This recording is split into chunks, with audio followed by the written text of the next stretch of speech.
l'impression que vous aussi, vous êtes, j'insiste sur le aussi, vous êtes en passe d'être dépassé par la situation. Et je me...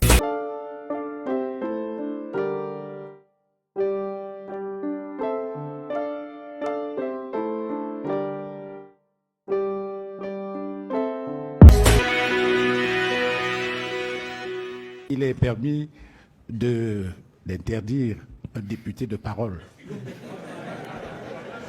Mais comme je ne veux pas avoir d'ennui... Vous voulez vraiment que je vous réponde? Merci à l'hôtesse de m'avoir passé la parole.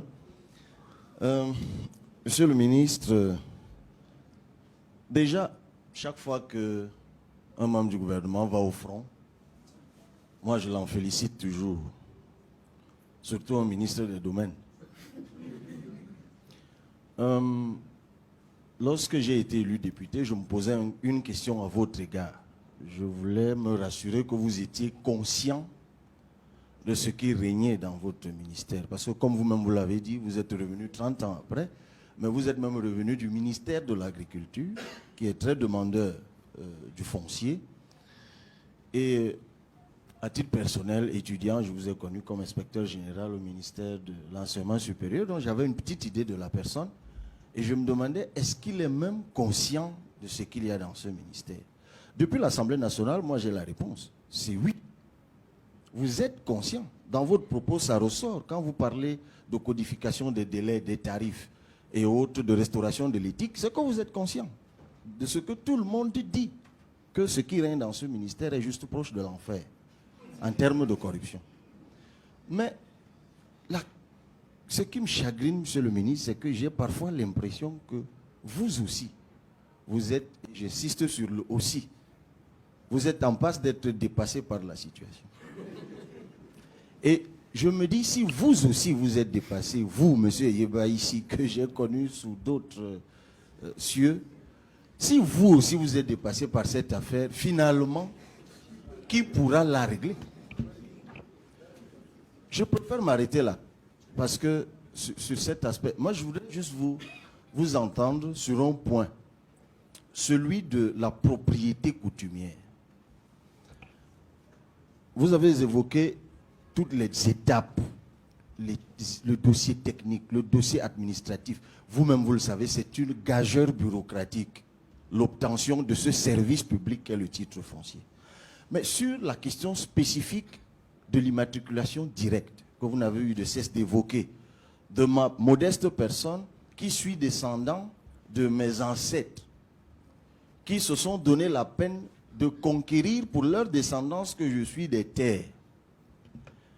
Pourquoi, lorsqu'on nous apprend en droit que la coutume est une source de droit, la coutume, au même titre que la loi, au même titre que le traité, au même titre que les grands principes de droit, je ne sais pas à vous que je fais la leçon.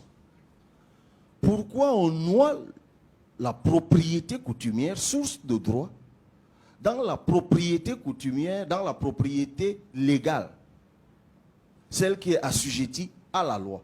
Est-ce que ce ne serait pas plus simple de délivrer le titre foncier automatiquement à celui qui se prévaut d'une propriété coutumière, qui est du reste établie par la commission de départ, qui s'appelle commission de vérification, qui, parmi ses 9 membres, je crois, compte en son sein généralement un chef traditionnel, donc qui apporte la preuve ou l'attestation de ce que ce dont se prévaut le demandeur est effectif. Parce que tout le reste, c'est une bureaucratie confirmative à la vérité, qui ne peut pas remettre en cause une chose qui a déjà été établie par la commission de vérification. Est-ce que, et je sors par là, quand M. Alain Bilibi se redresse déjà, c'est qu'il va me dire de m'arrêter. Est-ce que ce ne serait pas plus simple, en perspective, hein, puisque vous êtes en train de travailler sur la réforme, de tout alléger et de faciliter les choses là et de les arrêter là? Parce que si vous êtes dépassé par ceux qui viennent derrière, ça ne sert à rien de continuer à penser qu'on peut changer ça. Réglons le problème à l'entrée. Merci, M. Alain Bilibi. Je prends la salle à témoin. Je n'ai pas interrompu le député. Monsieur le ministre. Mais permettez que je me remercie particulièrement, spécialement, le président du PCRN, y compris pour ce rappel, confirmant que bel et bien, on peut se réjouir de ces itinéraires qui nous mettent en situation de contribuer maintenant à la recherche de solutions aux problèmes qui se présentent dans notre pays. Merci pour ce que vous avez dit sur mon compte en termes de capacité de présomption fondée sur cet itinéraire commun par le passé. Et je m'en vais commencer par la fin. Dire qu'effectivement, nous devons nous inscrire dans une perspective de capitalisation des enseignements, je l'ai dit tout à l'heure, enseignements tirés de la mise en œuvre de la législation actuelle issue du dispositif du cadre juridique 214. La réforme foncière que le chef de l'État a prescrite, nous avons dit, elle est globale, elle est inclusive, participative.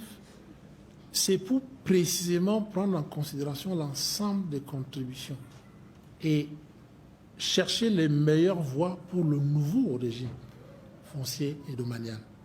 Ce que vous dites, vous l'avez dit vous-même, s'inscrit dans la recherche de ce qui convient de tirer comme enseignement d'un côté, des réflexes de la pratique, des pratiques développées, des pistes de réflexion qui sont venues des uns et des autres pour qu'on se rapproche davantage d'un régime foncier et domanial le plus conforme aux intérêts de ces populations camerounaises, conformément à l'esprit de la loi. Si je devais aller, comme vous l'avez si bien engagé au plan technique, propriété coutumière et propriété légale, je vous dirais, nous parlons le même langage. Nous pouvons donc aller au niveau de la différenciation des concepts et des termes consacrés par la loi. Propriété coutumière,